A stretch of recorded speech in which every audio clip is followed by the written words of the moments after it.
Hey Waffle Gang, I do hope you're well. My name is Mark and today we're checking out some more Reddit stories, and if you do love a Reddit story, why not consider hitting a like, subscribe, maybe that cheeky notification bell too.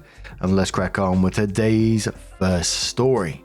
Much love, guys. Now today's first story comes from FunFix4956 and listen to this title. Am I the asshole for marrying a man who proposed to me while I was on the toilet? They start off by saying it's not as bad as it sounds. My friends are just obsessed with that part, I think. Fake names. My 32 female fiance Peter, 30 male, had arranged a candlelight dinner in a hotel room. There were flowers, rose petals, and music. There was my favorite dinner and my favorite dessert. Peter was in a tuxedo. I was wearing a dress. That evening was so amazing. While I was eating, my IBS started acting up. I ran to the bathroom. It was mortifying, but at least I was comfortable enough with Peter to allow him to come in. I was apologizing for ruining our evening while I was on the toilet, and he said it's okay. I felt like he wanted to ask me to marry him the whole evening. I told him I love him, and he said I love you too. I told him I'm sure you'll take care of me in sickness and in health. That comment made Peter smile, and he got down on one knee. I didn't care that this was the situation. I was so happy to say yes. I felt like he wouldn't have asked that evening if I didn't say the in sickness and in health comment. I told my best friend Kate, 33 female, and another friend Bailey, 33 female. I told them the truth. Kate said it's weird, creepy, and an arsehole move on his part. I explained that he would have likely have put it off if I didn't mean the health comment. Kate said I was desperate, that I should have some respect for myself. Bailey said if I thought Peter would ask another time, then I should have just let him ask another time. Before talking to them, I thought I had the sweetest proposal story. Now I feel like an arsehole who caused my amazing fiancé to have a terrible story. Am I the arsehole? Now, I wasn't expecting a proposal well sat on the shitter to be wholesome, but here we are, I guess. And I think it's just, in general, a nice story for you both. You know, this is your life, you're living it. He felt comfortable to do so in that moment, and you were basically hinting at it. So, you know, crack on, basically. You had a good night up until that moment. Let it carry on, you know. On the shitter or not, who cares? This is your story, enjoy it. OP then continued to give some further context within the same post and said the proposal happened on Saturday, and I've been holding off telling my parents and Peter's parents. Both sets of parents live in a different state. Tonight we told my parents first via video chat. My parents are Bob, 58 male, and Susan, 58 female. My mum is a massive fan of romance, and I knew she would ask about the proposal. Peter and I told my parents the whole proposal story. My mum was over the moon. She said proposing like that is better than any idea she had. My dad said it just proves the love Peter has for me. My mum asked if she can tell others, and I said sure. I had asked my mum to be my maid of honor. After getting engaged, my pick for maid of honor was either going to be Kate or my mum. I didn't pick my mum to spite Kate. I'm not punishing Kate. Kate's initial reaction to my proposal story would just make her being the maid of honor awkward. Plus, my mum is happy with our union, and she would love to plan a wedding. Then we told Peter's parents via video chat. His parents are Chuck, 55 male, and Linda, 59 female. His parents really appreciated the comedy. Chuck thanked us for giving them the gift of telling that amazing story, if we're comfortable with that. I told him we're confused. Linda said she's so happy for us. Peter told his father that he wants him to be the best man. Lastly, we told Peter's sister Juliana, 27 female, via video chat as she lives in another state. She had her father's sense of humor. Hope Kate and Bailey will be bridesmaids. Yes, Kate and Bailey are single. I've been best friends with Kate since the 9th grade. So this little disagreement wouldn't ruin our friendship. Further update. Kate and Bailey both agreed to be bridesmaids when I asked via message. Kate apologized via message, and she also sent me a video of her apologizing.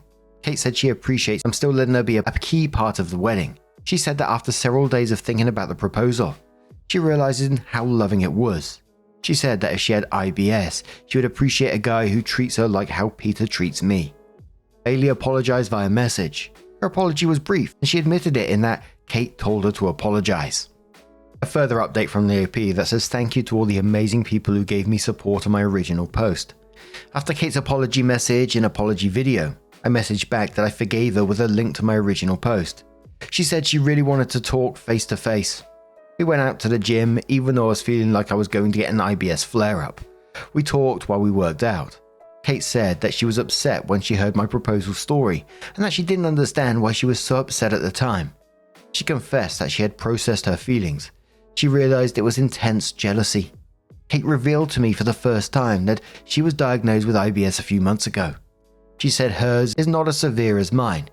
She said this has been a scary time for her, especially since she has watched me suffer so much from it all these years. Kate said she would want that proposal for herself. She said she wishes she could be that comfortable with a man. She said the comments on my original post made her feel hopeful. She said looking up on IBS more online has made her feel hopeful as well. Kate had explicitly asked me to make this update post. She apologized again. She said she's glad that my mum is the maid of honor instead of her. She said she's happy for me but also very jealous. Kate says that despite the fact that Bailey had sent an apology message too, Bailey still feels awkward talking to me. Kate said that Bailey will come around, that Bailey is just too embarrassed right now after how she acted. I asked Kate if she looked up how common IBS is, and she said she looked it up after seeing the comments in my original post. She says she was shocked by how common it is. She said she was avoiding learning about it as she was scared of what she might find. I made sure to tell her that a guy has never dumped me over IBS. She knows that I messed around with an embarrassing amount of guys before meeting Peter. I told Kate the reason those hookups never progressed to anything real was because I was too ashamed to let a guy see the IBS part of my life. I told Kate that the person who told me I was ugly and nasty more than anyone was myself. Kate said she hasn't mentally adjusted to this yet, but she thinks she can. I told her she's my best friend. I love her and that will help her through this. I made a joke about poopy girls having to stick together. That made her smile. After the gym, I rushed home to the toilet to deal with the IBS flare-up I felt coming. To no one's surprise, Peter took care of me when he came home from work. He even helped me to take a bath as I was experiencing so much discomfort. I want everyone to know Kate has been an amazing friend to me. The disagreement that was at the center of my original post was extremely out of character for her. I had made that post asking if I was wrong because Kate has always been very reasonable. Even with IBS, I'm happy. I have amazing friends, an amazing family, and obviously an amazing fiance. So if you don't hear much from me on Reddit, don't worry. I'm probably just living an amazing life, even if I'm stuck on the toilet. Update 2. Right now, suffering from one of the worst IBS flare-ups in my life. Plus, I have one whopper of a cold, but I have good news. Both Kate and Bailey visited me. Bailey now knows about Kate's IBS from Kate. I was so sick I was lying in bed when my friends visited. Peter was there to help me, of course. Bailey actually cried as she gave her first face-to-face apology for her reaction to my proposal story. She apologized to both Peter and I. She even hugged me despite the fact that I have a cold. Peter and I both accepted Bailey's apology. I told Bailey that she doesn't have to be embarrassed to talk to me. My friends and I talked for a little bit before I needed to go to the bathroom. They wished me well before leaving. Peter took care of me, of course, and I'm glad I'm on good terms with both of my closest friends. OP then posted on Ask Me Anything saying I'm an IBS girl and I'm getting married to a man who accepts me, ask me anything. And it says I'm a 32-year-old with horrible IBS. I'm getting married to a 30-year-old man who loves me in sickness and in health. My fiancé is the sweetest, as he didn't let my sickness ruin his proposal. I had to rush to the bathroom during our dinner in our hotel room, and he asked me to marry him while I was on the toilet.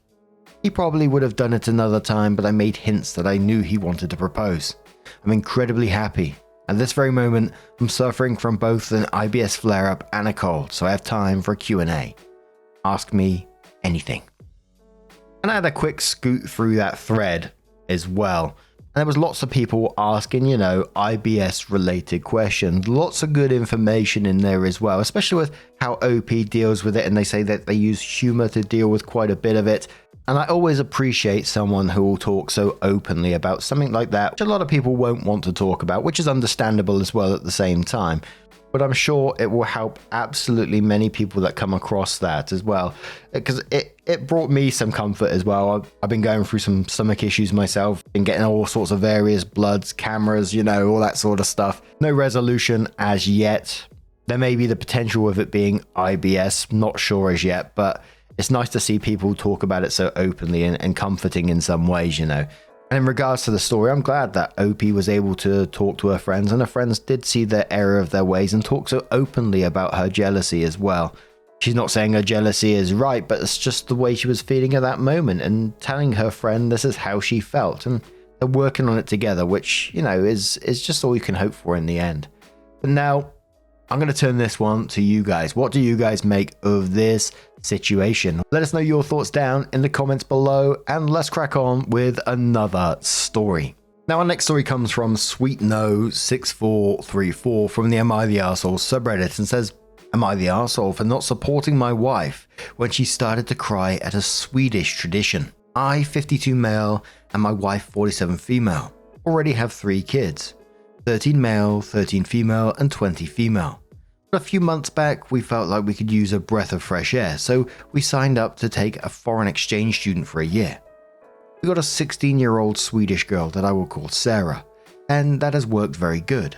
She's very open and honest and loves to share how things are in Sweden, and how different things are here in the US. It was her birthday just a few days ago, so we gathered around the laptop while she was FaceTiming her family, and they started singing in Swedish. But the song was particularly longer and more repetitive, so after the call I asked her about it, and she explained that some families in Sweden sing a song where they talk about shooting, hanging, and drowning the birthday person after they turn 100.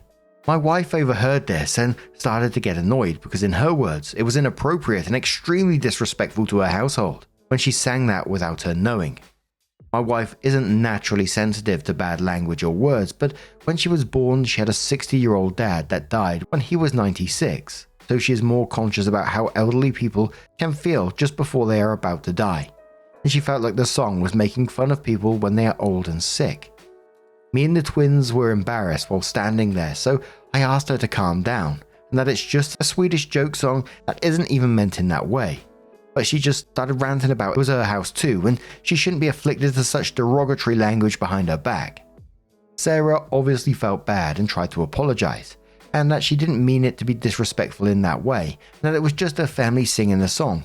But my wife stormed out and yelled how she couldn't believe we had taken in a girl from such a cruel family. I tried to talk to her in our room right after. I assured Sarah that she didn't do anything wrong and to just pay no mind. My wife was apparently more upset at me for not supporting and agreeing with her, and started to cry about how she knew what she had gone through concerning her father, but didn't back her up. The house has been extremely tense, especially when all of us are in the same room. But I really don't understand how a Swedish song could make her so upset. But I'm wondering if I should have taken my wife's side and been more sympathetic. Am I the arsehole? A commenter says to OP, "Your wife is still upset that a 97-year-old died. I mean, it was her father, but come on. The poor Swedish kid didn't do it behind your wife's back anyway. Was your wife jealous that the girl was getting attention on her birthday? Because this certainly got the attention back on wife." OP says, "Yes, I don't believe Sarah did anything wrong as well, and I'm also a bit mad at my wife, but it was more of how her father was suffering and that he himself said that he didn't want to keep living. I think then that when my wife heard the meaning of the song, she interpreted it differently, and it triggered an emotion for her." A commenter says, and quotes, "Growing up, she had a 60-year-old dad that died when he was 96, and says, what the fuck am I reading?" OP corrected, saying her dad was 60 when she was born. A commenter says, "Sorry, I totally got distracted when you said her dad was 60 years old when she was born. How old was her mum?" OP says, "I think her mum was around 28 or something. Yeah, big age gap." A commenter who was downvoted said, "Is it possible that she could feel threatened of this girl in the house? Does she feel like you're attracted to her?" OP says, "She's 16 and living under my house, so no. I don't think my wife feels threatened." And OP also responds to another comment suggesting the same kind of thing, saying, "Just because she's a young Swedish girl doesn't mean I would fawn over her and endanger her. Don't make assumptions like that." And the top comment on the post saying, from OK Narwhal 9200, and says, "Not the arsehole. Here's the joke. The first verse says, 'May she live for 100 years. Of course she'll live for 100 years.' The second verse, 'When she has lived for 100 years, then she will be pushed.' The Swedish word for push is the same as shoot, on a wheelbarrow." Third verse, "When she has been pushed, shot on a wheelbarrow, then she'll be hung upon a horse." Fourth verse, "When she's been hung upon a horse, she'll be drowned, same as the word for drenched, in a lake of champagne." It is incredibly harmless and only becomes morbid once the person reaches their 80s, when the first verse becomes, in effect, if not in fact, may she live for another 20 years at least. I like that song. If I get to that age, I want to be drenched in champagne and pushed on a wheelbarrow. It sounds like the dream. But OP did come in with her update and says, I have read all of the comments. I was even up late at night to read them all, and I'm very thankful that so many people gave their input on my situation. I first talked to my wife this morning and showed her some of the comments after last night. At first she was pissed I wrote our personal information, but I explained that I didn't write anything that could trace back to us, and she calmed down. I first want to mention that no, my wife is not jealous of Sarah in that way, and I'm not attracted to Sarah, since some comments said that. And also my wife is not psychotic or narcissistic. I agree it was a horrible way to treat a guest, and we have already talked to our organisation and they are currently looking for a new host family for Sarah. My wife is still upset but is starting to feel incredibly guilty and has apologised, but I understand that no amount of sorry will make Sarah feel safe again.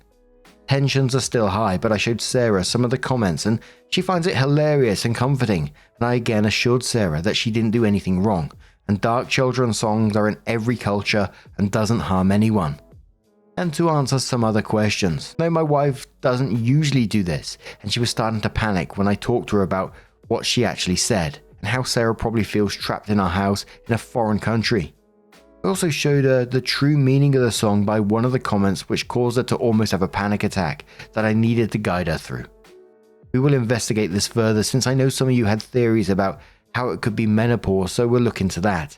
Again, thank you for the advice on how to face this, but I want to mention that a lot of people assumed a lot of horrible things about my wife, and I wanted to clear that up. P.S. I have already watched Midsummer with my buddies, and yes, I enjoyed it very much.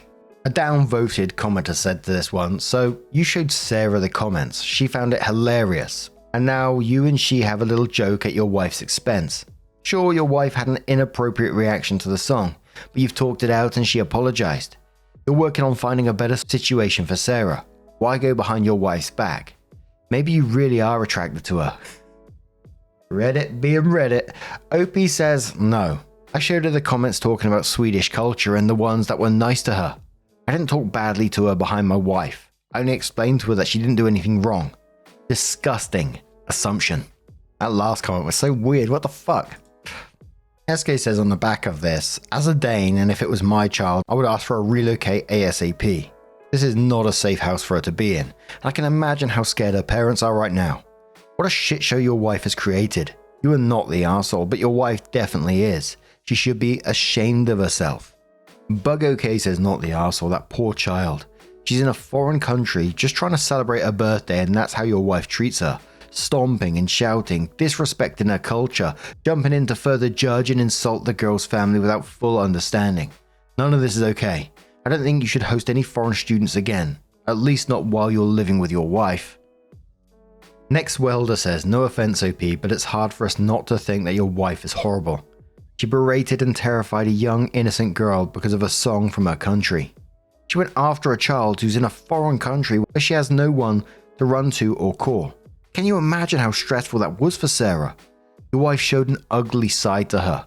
Until your wife gets the help she needs, you all shouldn't be hosting any more kids. And a final comment from T-Twist, who says not the arsehole, your wife berated a 16-year-old child who is in another country and feeling quite vulnerable. She should be ashamed of herself. She is the adult here and shouldn't be allowed to care for someone else's child if she can't control herself when something upsets her. That poor girl is stuck in your home without her family and probably quite worried about how your wife is going to treat her. I really hope your wife apologizes to her and gives her some reassurance. But now, I'm going to turn this one to you guys. What do you guys make of this situation? Let us know your thoughts down in the comments below. Now, just a huge thank you for being here today, getting involved in the stories, your love, your support, your time. It always means the absolute world to me. So thank you so much for being involved. Truly is absolutely amazing. And I'm blown away every single day by it. So thank you so much. And I'll see you in the next one. Take care and much love.